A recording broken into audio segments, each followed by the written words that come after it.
কেন এটা ধামাচাপা দেওয়া হবে? এতজন স্টুডেন্ট মরছে, এখানে কেন ধামাচাপা দেওয়া হবে? উত্তর কই? কেন মরবে এতজন স্টুডেন্ট, কেন ধামাচাপা দেওয়া হবে? 1976 সালের ভাঙ্গাচোরা বিমান দিয়ে কেন ফ্লাই করবে? যেই বিমানটা চায়না গ্রাউন্ডেড করে দিছে, ওইটা কেন আমাদের সেকেন্ড হাইয়েস্ট পাওয়ারফুল বিমান হবে? ফার্স্ট হাইয়েস্ট পাওয়ারফুল হলো MiG-29, কেন সেকেন্ড এটা হাইয়েস্ট হবে? কেন বাংলাদেশ এতদিন কি করছে, উন্নত হয় নাই কেন?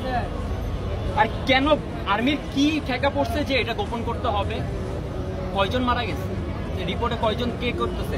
সব রিপোর্ট করতেছে সেন্টিমেন্টাল রিপোর্ট। একজন আমাদের ম্যাম একজন এখান থেকে বের হয়ে আসছে, ওনারা রিপোর্ট করতেছে যে কি হয়েছে কি হয়েছে। একজন একটা সিঙ্গেল রিপোর্ট করে নাই যে কয়জন স্টুডেন্ট মারা গেছে, কয়জন ছেলে মেয়ে মারা গেছে। আরে ভাই নিচে ছোট ভাই মারা গেছে, হসপিটালে নিয়ে গেছে ভাই, অবস্থা দেখবেন আপনি।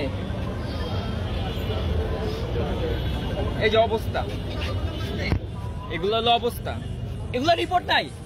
সব রিপোর্ট কি আপনারা আসল ঘটনা ধরেন কেন ভাই? এগুলো লুকানোর কি আছে?